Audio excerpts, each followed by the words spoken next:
Salut tout le monde. Bienvenue au podcast Les Beaux-Frères. What up, what up? Ça se peut qu'on ait l'air de la chaîne à Jacques aujourd'hui. Josh est un peu grippé, fait que ça se peut que si jamais il sonne comme s'il renifle un petit peu, on va laisser faire juste des malades. Puis juste pour vous donner un peu de contexte, moi ça fait 10 minutes tu te boutes. Je l'ai réveillé sur son couch. Je laisse tout le temps la porte débarrée pour Josh quand il arrive. Puis il y avait des orages la nuit passée. Je me suis réveillé à cause des fenêtres ici étaient ouvertes. Puis il a commencé à mouiller. Puis tu sais, quand tu sais, des fois tu dors. Puis il y a juste comme quelque chose dans le subconscient qui est comme oh shit. Comme il y a juste quelque chose qui se lève. Tu te réveilles tout de suite, hein? Oui. Ouais. Fait que là, comme j'ai juste entendu le tonnerre. Puis je suis comme fuck, j'ai pas fermé les fenêtres dans le salarium. Là, j'ai parti à courir ici. Fermer mes fenêtres. Il y avait un petit peu d'eau. Mais comme c'est juste, ça faisait pas longtemps qu'il y avait du tonnerre. Il était peut-être 3h30. Pas dormi une petite minute, man. Puis là, je suis revenu de la job. Ah, puis il avait l'air bien sur le couch. Ah ouais, en canson, là. J'étais super bien. Ah ouais, j'étais en esti. Fait que ça fait à peu près 12 minutes. Puis on a fait le setup. Puis on a commencé. Fait que ça, c'est juste pour donner un petit contexte de notre setup aujourd'hui. Mais Ouais. on va s'arranger avec ce qu'on a. On le fait pareil, puis Ouais. Fait On que, à part de ça, t'as-tu de quoi de bon à dire avant de partir? pas grand-chose. Fait que moi, je dis qu'on se lance direct dans l'histoire. Elle est un petit peu plus court que la semaine passée, puis c'est ça. Parfait. Vas-y fort. On va parler de l'histoire de Julie Minogue. Je m'excuse si je le prononce pas bien, mais je pense que c'est comme ça qu'on le prononce. Le 6 décembre 2022, dans une ville appelée Milford, dans l'état du Connecticut, aux États-Unis, une sinistre histoire d'amour et de trahison s'est déroulée lorsque Julie Minogue, 40 ans, a été tragiquement retrouvée allongée sur le sol de sa cuisine. Son fils de 17 ans a courageusement composé le 911 pour signaler qu'un homme s'en prenait à sa mère. Malheureusement, au moment où la police est arrivée sur les lieux, Julie avait déjà perdu la vie, laissant derrière elle ses 3 enfants. Qui était l'agresseur? Qu'est-il arrivé réellement à Julie cette nuit-là? Ce sont les questions auxquelles je vais tenter de répondre aujourd'hui. Julie Minogue est née le 19 juillet 1982 à New York. Elle a eu la chance d'avoir des parents aimants qui l'ont élevée aux côtés de ses 2 frères et sœurs. En grandissant, Julie a prospéré sur le plan académique au secondaire et a poursuivi ses études à Lawrence County Community College. Après l'université, Julie est devenue une assistante médicale dévouée au Connecticut Coastal Obstetric Gynecology, fait un centre de gynécologie. Elle a adopté un mode de vie actif qui consistait régulièrement à courir et à marcher. Cependant, sa véritable passion résidait dans le fait d'être la mère de ses 2 fils nommés Nicholas et Sean. Julie était mère célibataire jusqu'en 2017, date à laquelle elle a retrouvé l'amour et a noué une relation avec un homme nommé Ewan Anthony DeWitt. Ensemble, ils ont accueilli un autre fils en 2019 nommé Luke Anthony. Cependant, au fil du temps, des difficultés sont apparues dans leur relation qui ont amené Julie à prendre la décision de quitter Ewan en 2021. Elle a emménagé avec ses 3 fils dans un condo à Milford et leur bien-être est resté sa priorité absolue. En 2022, Nicholas, le fils aîné de 21 ans, part servir son pays dans les gardes-côtes. Pendant ce temps, Sean, âgé de 17 ans, était un jeune homme dynamique et avait des super notes au secondaire. Luke, son plus jeune fils, avait 3 ans et était une lumière vive dans leur foyer, toujours énergétique et souriant. Julie elle-même avait 40 ans et tout semblait bien pour elle et ses 3 garçons, mais, comme nous le savons tous déjà, comme je l'ai déjà dit, une tragédie l'attendait au coin de la rue. Tard dans la nuit du 6 décembre 2022, Nicholas, 17 ans, a été réveillé par des cris glaçants. Il écarta les premiers bruits en pensant qu'il pouvait s'agir simplement d'échos provenant du quartier, mais les cris devenaient de plus en plus forts et urgents, et c'est à ce moment-là qu'il réalisa que quelque chose n'allait terriblement pas dans sa propre maison. Inquiet pour la sécurité de sa famille, Nicholas s'est précipité dans les escaliers. Alors qu'il descendait dans l'obscurité, il aperçut une scène effrayante. Un homme brandissant une hache et sa mère trempée de sang gissant sur le sol. Mais tabarnak. Au milieu du chaos, Nicholas a entendu les mots « Tu ne m'as pas cru ». Fait qu'il connaissait la personne. C'était pas un nobody. Ouais, c'est ça. Paniqué, l'adolescent a couru à l'étage et a verrouillé la porte de sa chambre, déterminé à assurer sa propre sécurité. Il a ensuite composé le 911 et a signalé en urgence la scène horrible qui se déroulait devant lui. Pour fournir une couche de protection supplémentaire, il a rapidement placé une chaise solide derrière la porte verrouillée. Il a ensuite ouvert sa fenêtre en criant désespérément à l'aide. Quelques minutes plus tard, les policiers sont arrivés et ils sont entrés dans la maison. À ce moment-là, Nicholas avait déjà sauté par la fenêtre et s'était caché. Fait qu'en plus de mettre la chaise devant la porte, barrer la porte, il a crissé son camp par la fenêtre. Qui était smart. Il y a 17 ans, lui? Ouais. J'essaie de m'imaginer comme pas... Je pense que j'essaierais de sauver ma mère, man. minutes. Ok. Tu vas comprendre pourquoi qu'il a pas essayé quelque chose. Ouais, comme je dis pas qu'il a fait quelque chose de nécessairement wrong. C'est juste que comme... Tu vas voir qu'est-ce qui se passe, puis... Je vais avoir du contexte. Ouais, tu vas avoir du contexte, puis finalement, tu vas être comme... peut-être que j'aurais fait peut-être la même chose, genre. Okay. Mais... je sais pas, tu vas voir. Je vais lui donner le bénéfice du doute avec ce que tu me dis. Finalement, les autorités ont retrouvé l'adolescent et se sont assurés qu'il était sain et sauf. Lorsque les policiers sont entrés dans la cuisine, ils ont trouvé Julie allongée dans une mare de sang, le visage et le crâne complètement effondrés par de multiples coupures profondes causées par la hache, qui reposait maintenant sur la cuisinière à proximité. Hey, ça a pas été sans aucun signe du tueur. Pendant ce temps, dans le salon, Luke, le jeune fils de Julie, était assis sur le canapé, totalement abasourdi et insensible. Pas une larme ni un mot ne lui échappait, totalement figé sous le choc. Il a tout vu. Le corps de Julie a finalement été transporté au bureau du médecin légiste en chef du Connecticut pour un examen approfondi. Après une autopsie méticuleuse, le médecin légiste a déterminé que la cause de son décès était des blessures par impact de sang à la tête et au torse. Fait qu'elle n'est pas morte par la perte de sang, elle est morte par les coups qu'elle a reçus. Genre. Fait que ça, elle a tout senti. Fait elle a tout senti, puis ça s'est fait quick. Parce qu'habituellement, genre, on va dire que tu te reçois un coup de hache en tête. Là. Oui. Tu vas mourir au bout de ton sang après 30 secondes, 20 secondes. Mais elle est pas morte au bout de son sang. Elle est morte par les coups parce qu'il restait encore du sang dans son corps. Fait que ça a été, elle a tout senti probablement, mais ça a été quick pareil. Là. Puis tu sais, pour qu'une hache coupe, faut quand même tu mettre du poids là-dessus. Là. Hey, ça a dû être l'enfer. Oh fuck. Les conclusions détaillées ont fourni des preuves cruciales sur la nature de l'attaque, mettant en lumière les circonstances tragiques de sa mort, excusez. Alors que la police prenait la hache trouvée sur la cuisinière, elle a méticuleusement parcouru chaque centimètre carré de la scène du crime, les policiers ça, déterminés à découvrir toute preuve potentielle qui pourrait les rapprocher du tueur. Parmi la foule croisante qui se formait autour de la maison, un voisin serviable s'est présenté avec un élément de preuve inattendu. Des images d'une caméra annulaire prise à l'extérieur de sa maison. Fait qu'un ring camera.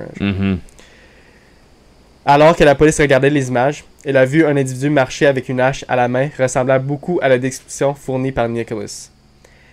Découvrir qui était cet homme était désormais la seule priorité de la police. Le même jour, une avancée cruciale a eu lieu lorsqu'une femme inquiète a appelé la police en racontant un appel téléphonique effrayant de son fils.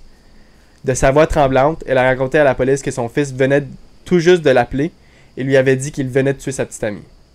L'urgence dans sa voix a déclenché une réponse immédiate des forces de l'ordre. La police s'est rendue au domicile de la femme où il a ensuite été révélé que l'homme responsable de ce crime inquiétant n'était autre qu'Ewan DeWitt, l'homme de 42 ans qui était autrefois en couple avec Julie, le père de l'enfant de 3 ans qui a resté traumatisé sur le canapé. Ok, il l'a fait en avant de son propre enfant. Fait que le jeune de 3 ans que lui a eu avec elle en 2019, puis qu'après elle l'a laissé en 2021, je me souviens avec t'as dit. Ouais. Le jeune qu'ils ont eu, il ensemble. a watché son père biologique hacher sa mère. Ouais, t'as tout compris. Gros fucking dégueulasse. Forte de cette information cruciale, la police a composé le numéro d'Ewan dans l'espoir d'engager une conversation avec lui.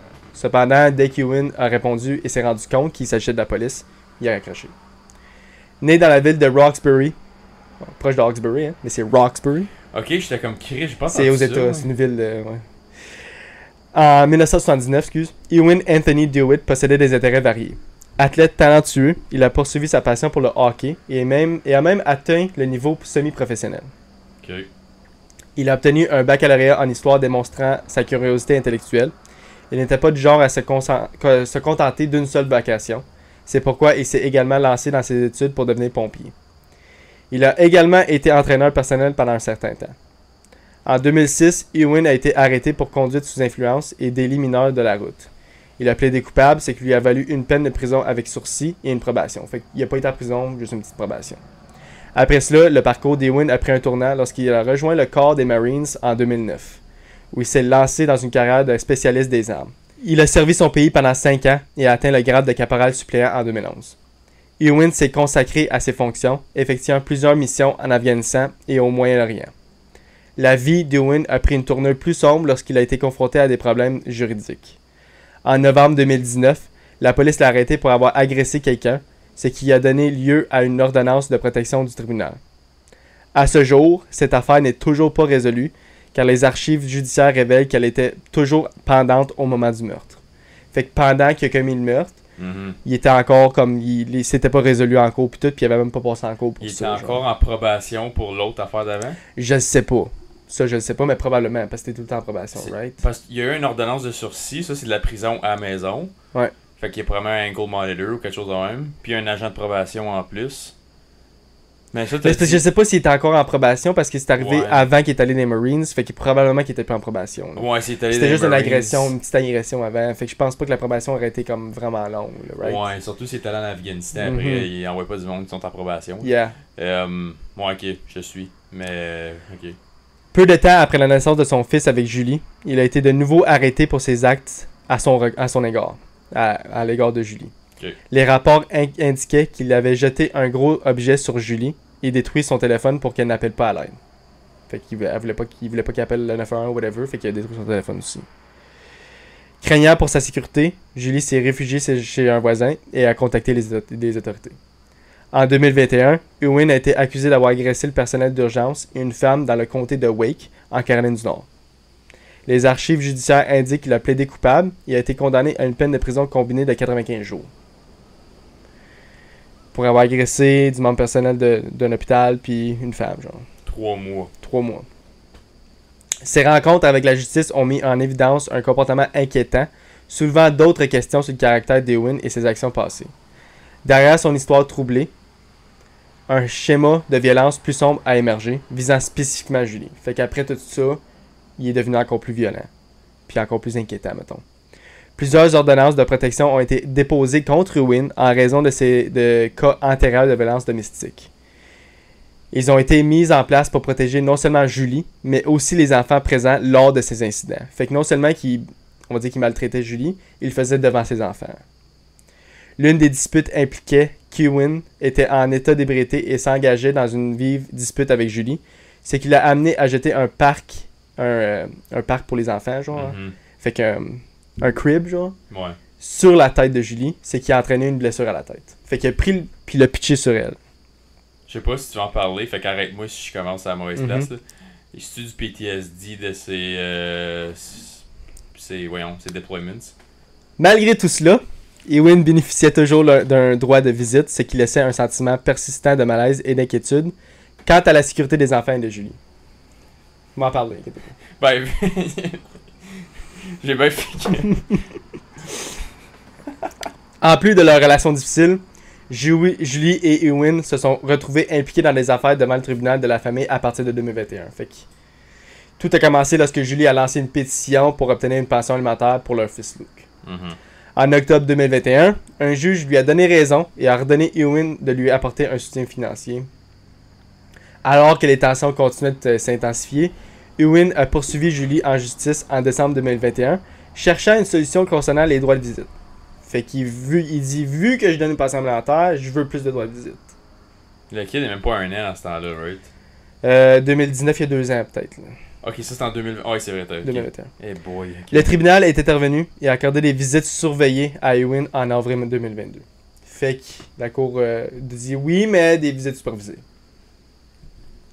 Au fur et à mesure que l'enquête avançait, de nouvelles informations ont été révélées selon lesquelles, le 14 novembre 2022, 3 semaines seulement avant son décès, Julie a franchi une étape décisive en se rendant au service de police de Milford pour déposer une autre plainte contre Ewan. Elle a allégué qu'il l'avait bombardé de plus de 200 messages textes en seulement 2 jours, malgré l'existence d'une ordonnance de protection qui lui interdisait explicitement de la contacter. Lui, il a texté 200 fois? Lui, il a texté 200 fois. Pendant que t'es en ordonnance de protection, ouais. C'est pas l'affaire plus brillante. Vraiment pas, mais qu'est-ce que tu veux? Ewan, c'est un bad boy. La police a écouté et collecté avec diligence des preuves des messages textes provenant du téléphone de Julie, renforçant ainsi le dossier contre Ewan. Dans un appel sincère à la protection, Julie a exprimé sa profonde préoccupation pour sa sécurité et le bien-être de ses enfants dans une déclaration sous serment soumise le 17 novembre 2022. Lors de l'audience, Julie a présenté des preuves des messages textes des luttes, des bagarres, des disputes avec Ewan contre la toxicomanie, des problèmes de santé mentale et des antécédents de violence. Fait qu'elle a apporté tous ces textes-là puis elle a dit Il y a des problèmes mentaux, il faut qu'il règle ça. Genre. Pas une fit, là.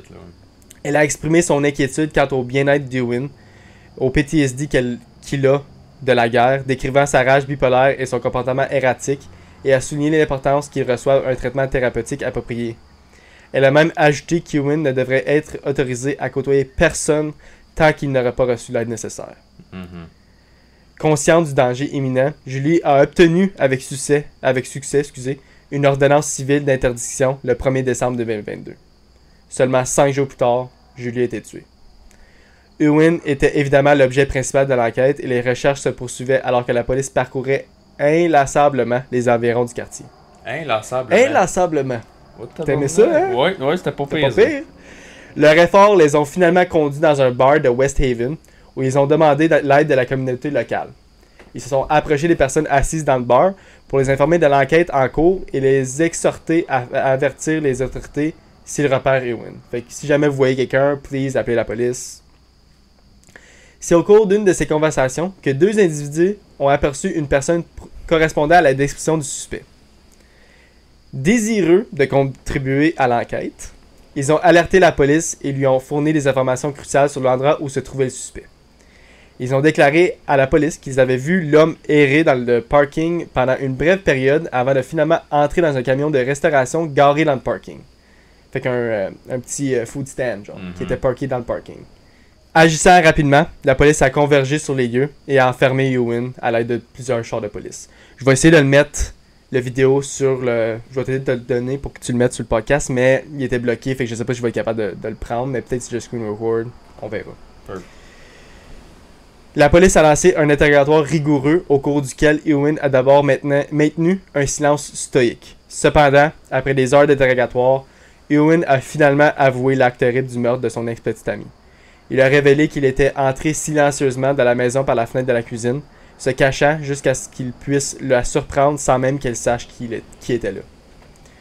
Lorsque Julie est finalement entrée dans la cuisine, il a lancé une attaque en brandissant la hache avec une intention meurtrière. Il a ensuite déclaré à la police qu'il était submergé de peur et qu'il a donc fui les lieux en laissant la hache derrière lui. Fait qu'il a dit qu'il avait peur après, genre. Il avait peur, mais son petit gars de 3 ans, il regarde ça. C'est ça l'affaire, c'est qu'il a même, durant l'interrogatoire, il a jamais parlé de son kid de 3 ans. T'es fuck all. Jamais une fois. Lors de la première comparution d'Ewan devant le tribunal le 7 décembre 2022, la procureure adjointe Alana Paul a informé le juge des nouveaux développements dans l'affaire.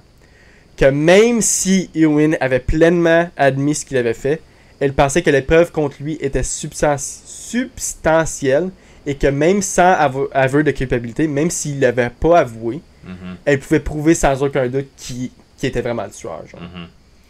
Soulignant la gravité de la situation, le juge a fixé sa caution à 5 millions de dollars et fixé une audience au 14 décembre 2022. Il n'a pas réussi à avoir l'argent, fait qu'il reste en dedans. Ewan a été placé en prison sur surveillance anti-suicide. D'après moi, laissez-les suicider, là, mais comme whatever. Ça serait pas une lourde perte, là. C'est ça. Whatever. Laissez-les faire, mettons, mais... Ils ont pas le choix, right? Mais comme... Watch anti-suicide, là, comme... Mais c'est parce que c'est fait pour... C'est parce qu'ils ont pas le choix. Ils ont pas le choix. C'est ça, à cause tu le sais qu'il est à risque, à cause que comme... Puis tu le sais qu'il est troublé mentalement, fait que je comprends un peu, mais... Ça, c'est l'affaire qui est plate, ça, avec les membres du militaire qui ont vécu du shit comme dans des vrais déploiements. On va en parler après de ça. On va avoir une petite discussion, je pense, qu'on va être capable d'en parler. Parfait, je vais te laisser finir. J'ai bientôt fini. Le 14 décembre 2022, en plus de l'accusation de meurtre, Ewan a fait face à plusieurs autres accusations portées par la police. Il s'agissait notamment de la violence pénale d'une ordonnance de protection, fait que le fait qu'il s'en colissait de sa... Voyons, comment t'appelles ça? L'ordonnance de protection, il s'en foutait tête. Ouais. Du risque et de blessure d'un mineur, le fait qu'il l'a fait avant ça, son enfant de 3 ans, et de la mise en danger par inadvertance, encore là, à cause qu'il y avait plusieurs enfants dans la maison. À ce jour, Ewan est toujours en prison en attendant son procès et n'a pas encore été reconnu coupable du crime horrible qu'il a commis. Ceci conclut l'histoire du meurtre de Julie Minogue. Fait qu'il est encore en dedans, puis il attend encore son trial. Ça prend toute une couple d'années, ces affaires-là. C'est ça qui arrive. Ouais. Ça n'a même pas un an. Là. C'est pour ça que j'aime pas ça parler des histoires qui est récent, à cause qu'il n'y a jamais une résolution, right? Ouais. Comme moi, j'aimerais ça point blank, il est en dedans pour 25 ans. C'est ça, comme tu le sais que c'est probablement ça qui va arriver, puis tant mieux. Pas probablement, c'est certain. C'est pour ça que j'ai parlé d'histoire-là, parce que je sais que c'est comme... Ben, la seule manière qu'il n'y aurait pas ça, c'est s'il est déclaré inapte mentalement. C'est ça que j'ai vu. Non criminellement responsable. Ils vont essayer d'aller chercher ça. C'est sûr. C'est certain. En tant qu'avocat de la défense, c'est ta job essayer d'aller chercher ça. Ouais.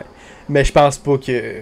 Non. Non, parce qu'il y a eu plusieurs chances, puis c'est écrit souvent que Julie essayait d'aller chercher de l'aide pour lui, genre.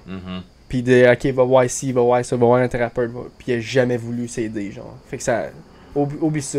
Le fait qu'il s'est pas aidé, puis la nature de comment qu'il l'a fait, oublie ça. C'est ça, comme le fait que ça n'a même pas passé par sa tête, comme j'ai 2 demi-enfants, ou whatever, comment t'appelles ça, là, plus un kid biologique, là, c'est ton propre sang, puis il est même pas un enfant encore, il est encore comme préscolaire. C'est un bébé encore. C'est ça, comme il est pas capable de faire rien par lui-même encore, autre que marcher puis chier, puis tu passes ta femme, ton ex-femme dans l'hachoir à bœuf, basically, comme un sauvage en avant de lui. Tu la remarques même pas. Fait que ça dit, t'as aucun remords pour qu'est-ce que t'es après à faire, parce que t'as même pas porté attention à fuck all d'autre que juste la tuer. Ça veut dire que t'avais un tunnel vision complet. Tu voyais rouge. C'est ça. Ouais. Lui, il est rentré là avec une hache. Il sait que les 3 jeunes sont là, obviously, comme... à la garde complète, sauf que comme c'est visite supervisée ou whatever. Fait que tu sais, ils sont là. Puis tu t'en vas là, puis tu portes pas attention à absolument aucun détail autre que pas faire de bruit pour pas te faire pogner. C'est le fait qu'il a dit, genre, je te l'ai dit que j'étais pour le faire. C'est ça. Je te l'ai dit, genre. Comme, mes menaces, c'était pas de la bullshit. C'est ça. Comme un brag, genre. Tu l'avais dit, c'était un homme à ma parole, tu sais. Ouais. Comme... Puis c'est le fait que c'est l'un des kids qui l'a entendu. Une autre affaire qui me fait chier, comme je viens de finir un audiobook il y a pas longtemps, ça s'appelle Your Body, The Body Keeps the Score. Puis c'est un gars européen qui a comme étudié la science du PTSD pendant comme 30 ans. Puis il explique justement que lui a travaillé avec des anciens militaires, puis comment que comme ils ont tellement aucun support quand ils reviennent de... Puis ça, c'est même pas pour lui dire que c'était correct qu'est-ce qu'il a fait, c'est juste que tu entends tellement d'histoires d'anciens militaires qui font juste perdre la map complètement. Puis moi j'ai déjà parlé à un membre du militaire qui est plus là, qui a du PTSD, puis il m'expliquait, je vais te donner comme une couple d'exemples sans comme parler de la personne. Il m'a jasé de ça pendant à peu près une couple d'heures. Ça fait peut-être un mois juste conversation là. Il m'expliquait comment juste lui il était médic dans l'armée. La couleur rouge, comme si, mettons, il est dans une place puis il y a trop de rouge comme pétant, genre, comme ça déclenche au PTSD. Ouais, comme il dit des fois, comme mon réflexe c'est juste de me coucher à terre puis comme mode survie comme fœtus, genre comme panique totale puis comme il perd contrôle. Puis il dit il y a une couple de fois que comme tu sais mettons des gros moteurs de char qui partent comme tu sais des comme qui rev tight là, comme des muscle cars, quand ça part trop ça il capote et tout, puis comme il a dit ça fait peut-être 5 à 10 fois que ça m'arrive depuis que j'ai comme servi, que quand j'entends des gros bruits comme mettons un hélicoptère qui passe trop bas whatever, il est comme il dit je perds conscience pour 5 secondes puis je me réveille, je suis à terre, puis ça fait peut-être comme 10 secondes je suis à terre, puis comme si quelqu'un me touche ou essaie de me réveiller whatever, et comme ça me fait paniquer encore plus, puis comme j'ai le goût de comme étrangler ou quelque chose, comme c'est juste mode survie, quelqu'un de suite, puis il est comme j'ai aucun contrôle dessus, il est comme puis il consulte, ça fait des années puis des années, j'ai trouvé des trucs pour dealer avec, puis comme il est capable de travailler puis vivre puis whatever, mais comme c'est quelque chose que je vais tout le temps avoir en dedans de moi, et comme tu peux pas, il dit oui tu peux apprendre à comme trouver des trucs pour comme enlever ton mode survival instinct, mais il dit il y a des scénarios qui est hors de ton contrôle, justement, comme si comme gars, mettons moi j'ai une chaîne de tôle ici, là, s'il est à côté puis je me crisse un coup de batte de baseball sur la tôle, ses oreilles peuvent pas fonctionner, right? Il peut pas prévenir toutes les situations. Des fois c'est juste qu'ils peuvent pas le contrôler. C'est ça. Ben pas juste des fois. Souvent c'est comme ça déclenche, puis on dit genre ça déclenche puis il pense qu'il est dans l'armée. Mais on dirait qu'on banalise un petit peu, c'est qu'il déclenche puis on dit il est vraiment là dans sa tête, il est vraiment en guerre puis c'est vie ou mort, genre. Fait que je comprends que tu sais ça vient toucher ces histoires-là parce que autant que c'est de sa faute au gars. Là. C'est de sa faute à Ewan d'avoir tué son ex-petit ami avec sa hache. Là, si j'enlève aucun de sa faute. Là. Mais je crois que le fait qu'il est allé dans l'armée et qu'il souffrait de PTSD, ça l'a pas aidé la situation. Non, deux choses peuvent être vraies en même temps. Là, comme, j'empathise que c'est clair, comme probablement, comme je connais pas le gars, bien sûr, mais comme 95% des chances, c'est clairement ça qui a mené à ces comportements violents-là. Parce que comme gars, il était athlète professionnel, il était pompier. Semi-professionnel. Tu sais, comme, tu sais, il se tenait occupé, puis il y avait comme une éthique de travail, tu sais. Puis il était quand même pas haut placé, mais il a monté les échelons dans l'armée. Comme t'as été bon militaire, t'as été pompier comme pour ta communauté, t'as été athlète comme semi-professionnel, t'étais en santé, en shape, tu sais, c'est un gars qui était on the go. C'est du monde qui ont une éthique de travail puis qui ont des valeurs. Ça chiffre pas tout seul à violence puis meurtre, ça là. Il y a un élément déclencheur. Fait que c'est ça, je dis, oui, exactement comme tu as dit, oui, c'est fucking tout croche que comme il y avait même le fait que ton kid de 3 ans est là pis tu portes même pas attention. C'est une hache, bro. C'est ça, comme c'est l'affaire plus sauvage que tu peux faire. Là, je pense que oui. Je pense que tes propres mains, c'est moins sauvage que ça. Là, ben, je suis d'accord. Je pense que la pire manière que tu peux tuer quelqu'un, c'est avec. Ben, peut-être pas. Tu sais, qu'est-ce que ça vient comme contact, je trouve, un couteau, une hache. C'est intime, là. C'est intime parce que tu le sens que tu puis un gun, tu sais, c'est de loin, c'est pas super ou... Tu vois la vie sortir de la personne, pis t'es là, pis t'es en train de continuer à le faire, là. Il a pas donné un coup d'hache, là. T'as dit dans le chest, dans la tête, comme, il a bûché. Il y avait... Je vais pas aller trop dans les détails, mais comme, il était pas reconnaissable. Ben, je dirais bien, man. C'était pas reconnaissable. Une hache, ça fait... Hey, on chope des arbres avec ça, là. Pour s'entendre qu'un arbre, c'est plus dur à chopper qu'un humain, là. Il y en a des arbres qui sont faciles, puis c'est comme 2-3 coups. C'est ça. Puis c'est dur comme la roche. Imagine juste la peau humaine. La flèche. C'est rien. C'est fuck all, là. Comme, je veux même pas imaginer qu'est-ce qu'elle a dû avoir de l'air, la pauvre femme, man. Ça a dû être fucking... Oh, fuck. Puis, mais de l'autre côté, comme je veux dire, imagine, toi, t'es un gars dans l'armée, puis tu vois comme 5 gars à côté de toi pilés sur une landmine, puis tu vois juste le top de leur corps 2 secondes après. Ouais. C'est ça, je veux dire, ils sont immunis à ça, ces gars-là. Fait que ça devient un normal. Fait que c'est pour ça qu'il faut empathiser avec comme le côté psychologique du gars, là, comme pas l'acte en tant que tel, il mérite pas d'empathie pour ça. Là. Ouais. Mais pour l'aspect que ça s'est rendu comme walk in the park. Comme, t'es rendu à un point, c'est tellement normal pour toi de voir du monde déchiqueté ou en douleur ou torturé que... Encore là, j'ai pas vu les dossiers ou les informations de ses missions quand il est allé en Afghanistan ou tout. Je sais pas qu'est-ce qui s'est passé. Peut-être qu'il y a des choses qui s'est passées qui l'ont rendu comme ça. Faut bien parce qu'il en souffrait de PTSD. Il souffrait de quelque chose. Parce qu'il était pas vraiment... Comme, ok, oui, il avait déjà eu des... Il s'avait déjà battu ou quoi que ce soit, mais comme... Tout le monde s'est déjà battu, genre, tu comprends? Fait que c'est pas à cause du fait qu'il a été retrouvé coupable de s'avoir battu avec quelqu'un que c'est nécessairement une mauvaise personne, tu sais. Ça, c'est la seule chose qui est arrivée avant qu'il est dans l'armée. C'est ça. Puis c'est quand il est revenu de l'armée que là, il a fait plusieurs choses, qu'il était coupable de plusieurs autres choses parce que sûrement qu'il avait vécu quelque chose là, en Afghanistan ou au Moyen-Orient qui l'a tourné comme ça, là. C'est ça, fait que tout le monde, tu le sais, qui a vécu des choses dans le même. Je trouve ça plate que les forces militaires mettent pas plus d'emphase sur comme un rehab obligatoire pour tout le monde qui a vécu des affaires comme... Ils font tous des psychological tests quand ils sortent, comme c'est obligatoire, il y a tout le temps un discharge, puis le gars à qui je parlais, il m'en expliquait justement, il est comme... Les tests que tu passes quand tu reviens, là, c'est une fucking joke, là. Eux autres, ils veulent que tu retournes dans la société parce qu'ils veulent pas que tu sois comme dépendant de leur système, parce que comme là, t'es une ressource qui... T'es un fardeau pour eux autres, right? So, comme... Ouais. Eux autres, ils veulent que tu retournes t'intégrer le plus débarrasser le plus vite possible. Puis ils voient que si t'es pas une menace immédiate à la société, comme, ok, ben, merci pour tes services, tu sais, puis comme, t'entends, ils viennent tous pauvres, ils viennent dépendants de substances parce qu'ils savent pas comment coper avec ce qu'ils ont vécu, puis tout ça, c'est comme, fuck, ça devient tellement normal, t'entends ça tellement souvent à cette heure. Ouais. Surtout aux States, que comme leur armée est tellement grosse comparée ici. T'sais, au Canada, tu connais pas tant de monde militaire que ça, on n'a pas une grosse armée. Ouais. Mais aux States, ils sont 10 fois plus que nous autres, puis c'est le pays qui dépense le plus dans leur force militaire au monde par année. C'est comme une affaire comme 10% de leur GDP ou quelque chose qui est fucked up. tu vas avoir tellement. Puis t'as vu le film, c'était quoi qui avait sorti avec Bradley Cooper, là? American Sniper? Ouais. Très bon film, by the way. C'est un gars qui avait souffert de ça, qui l'avait tué à la fin, tu te rappelles? Ouais. Comme, le gars est devenu comme un American Hero.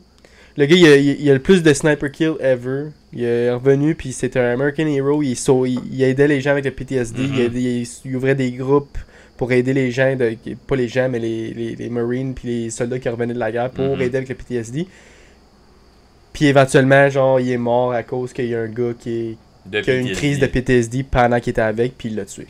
C'est tellement triste, man. Ouais, il l'a tiré. Je suis pas un gars qui vient super émotionnel dans les films, mais celui-là, Coach Chavez, c'est une vraie histoire, ça m'a pogné. Ça, c'est un esti bon film, ça. Mais, comme. Dire qu'il a survécu tout ça, genre, dans l'armée, puis eu le plus gros nombre de sniper kills, puis il a eu le plus loin sniper kill aussi, là. Comme c'est celle record, il y a le record du kill le plus loin, genre. Puis tu vois dans le film un peu comment c'est, je sais pas si c'est comment il mesure, comment il mesure puis tout, puis comment loin c'était, puis je sais pas comment qu'il l'a vu, genre sûrement qu'il a vu un petit sniper glare, genre, ouais.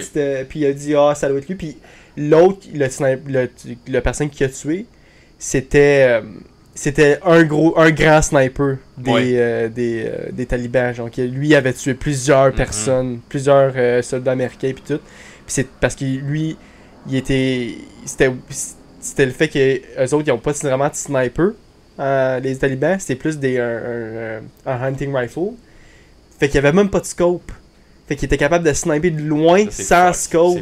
C'est fucké parce que on va dire que tu mets un hunting rifle à n'importe qui dans la mer américaine ou canadienne, jamais qu'il va être capable de sniper quelqu'un de loin. Plus loin que l'autre bord de la rue, oublie ça. Ouais. Là.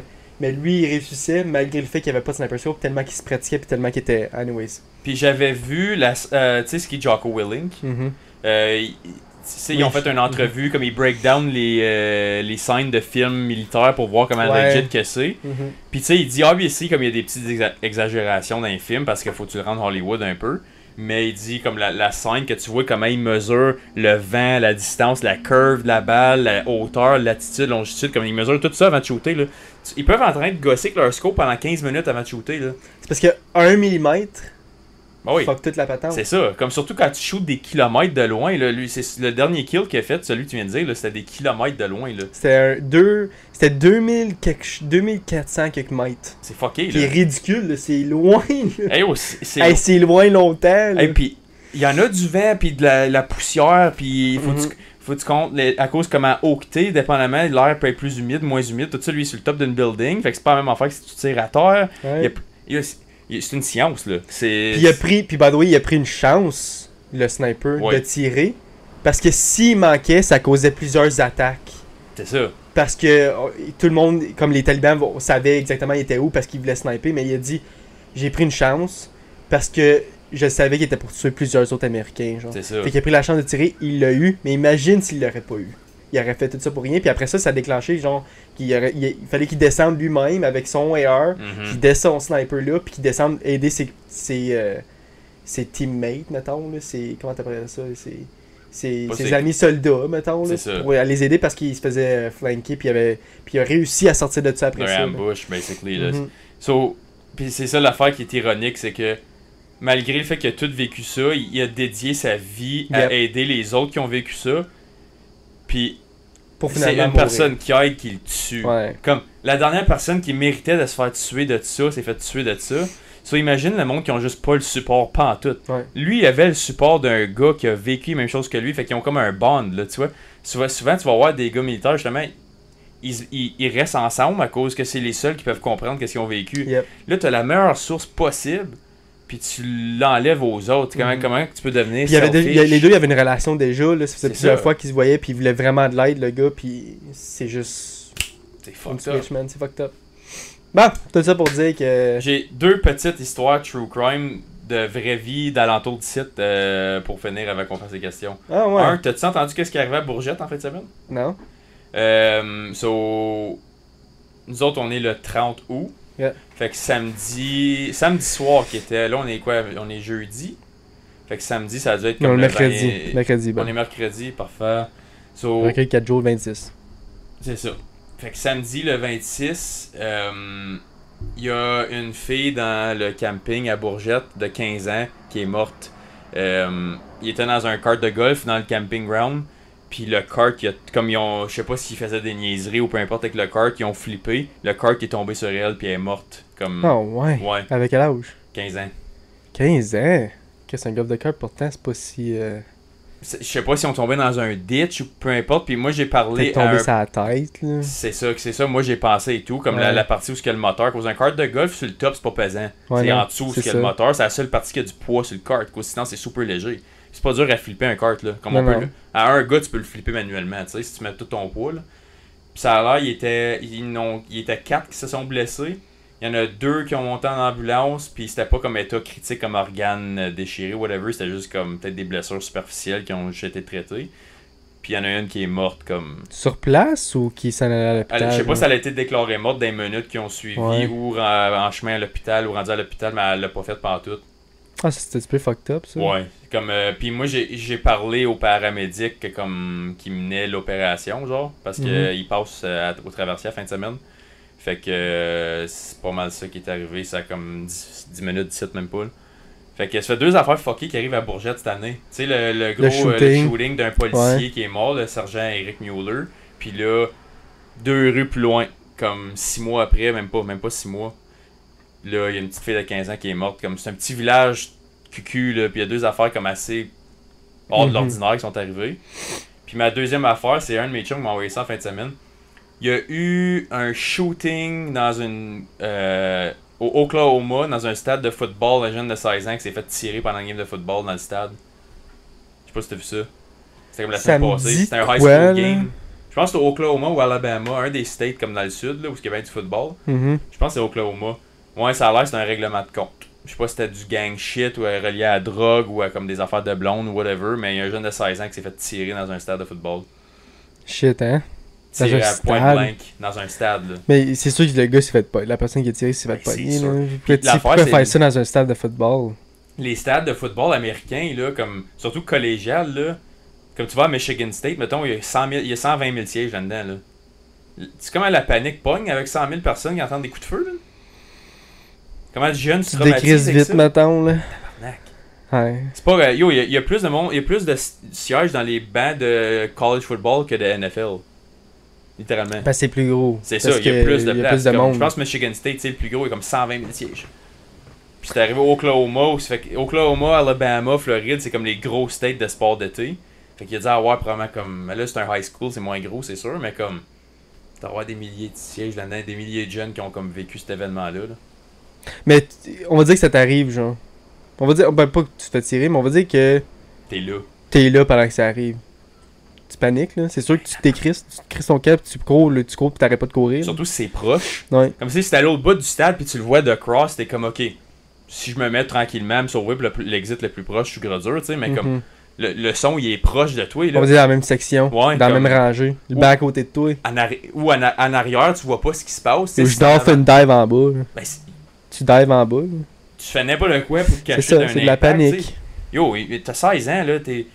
Au States, c'est rendu tellement normal, mais comme.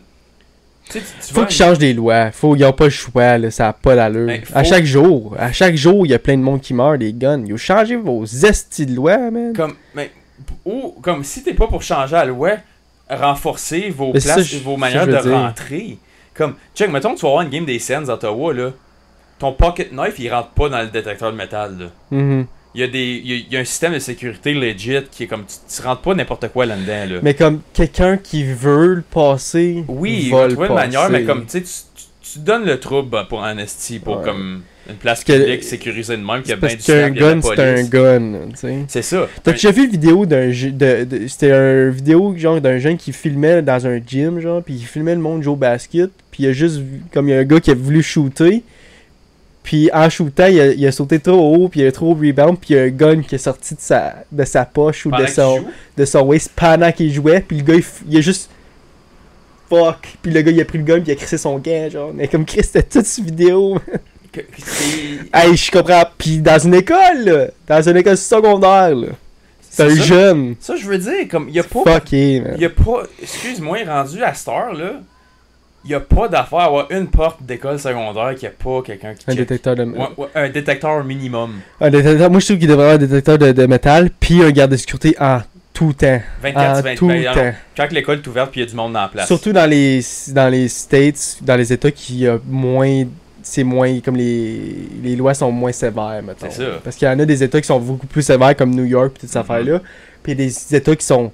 Qui en a zéro, genre comme le Texas puis la Floride. C'est ça, ils sont plus libertarians, ils sont comme, C'est ça. ils respectent la charte à 100%, puis comme les droits qui sont écrits sur papier, c'est juste ça qui est ça, puis il n'y a pas d'exception. Puis comme dans un certain niveau, je suis d'accord avec respecter la charte. Moi, je suis un gros gars, comme la Constitution, comme faut pas qu'elle soit brisée sous aucun prétexte. Là. Moi, je suis croyant de ça. Mais agissant en conséquence, sacrément. Ouais. À tous les jours. Tous les Il y a jours. plus de shooting d'école que de jours. Comme, qu'est-ce que tu veux qui arrive? Comme, moi, je suis pas anti-gun. Comme, je suis pas anti-gun, je vais le dire à toutes les fois que tu me le demandes. Ouais. Mais c'est des jeunes empêchés, comme checker qui rentrent, man. Ça arrive steady. Vous autres, vous êtes là C'est comme. tellement facile de se pogner un gun aux États, là. N'importe qui peut aller au Canadian Tire, Walmart, ben pas Canadian Tire, mais Walmart, puis en pogner un, là. Je l'ai vu de mes propres yeux. La première fois que j'étais allé en Floride, j'avais 15 ans pendant le March Break. Walmart, il y a une section comme. De gun. Comme des gommes de chasse, là. C'est juste, boum, c'est vrai de là. Comme t'as juste besoin de pogner un permis, puis comme. T'as un permis, puis t'as 18 ans. Ouais. Tu 18 21. Bon, Floride, ça va être 21. Ben, ça va être la même affaire que l'alcool, là. Je pense pas. Je pense que tu peux acheter un gun avant d'acheter. Ben, tu devrais voter à 18, c'est vrai. Ouais. Ouais, ça doit être 18. Faudrait checker. Mais bref, ils checkent pas plus qu'il faut. Comment Fuck no. Ils checkent même pas ton psychological background, rien. T'es un citoyen légal, t'as tes papiers légaux, t'as pas d'ordonnance contre toi. T'as le droit légalement d'acheter un gun. Walmart, avec ton permis. It is what it is. C'est un droit, puis comme je te dis, je suis pas anti-droit parce que la Constitution a dit que tu devrais avoir le droit d'avoir un. Puis protéger. Tu devrais avoir le droit de te protéger. C'est ça, juste un moment donné de temps. Mais juste mettre ça un petit peu plus sévère. Juste un petit peu plus sévère. Ou juste côté prévention. Comme tu le sais comment que ça va arriver, tu le sais que ça arrive, puis tu le sais que ça va re-arriver. Toi, t'es là comme, yeah, man, comme rentre dans l'école, c'est ton école, c'est comme, ouvre la porte, puis rentre. T'as ton sac à dos, puis t'as un Glock dedans, comme. C'est mal fait. Moi, oui, comme il faut qu'il y ait des changements à 1000%. Là, c'est. Ouais, fait que ça, c'était mes deux petites histoires de true crime. Tu veux recommencer ça, c'est sûr qu'il entendra fuck all avec la moto, puis c'est le vent. Le vent commence à être. Ouais. Je sais pas s'il y a un autre arrache qui s'en vient. Sûrement. Fait que, ouais, ça c'était mes deux histoires de true crime. Comme, le premier c'était pas vraiment un true crime. Ben, tu sais, juste comme le côté. Ouais.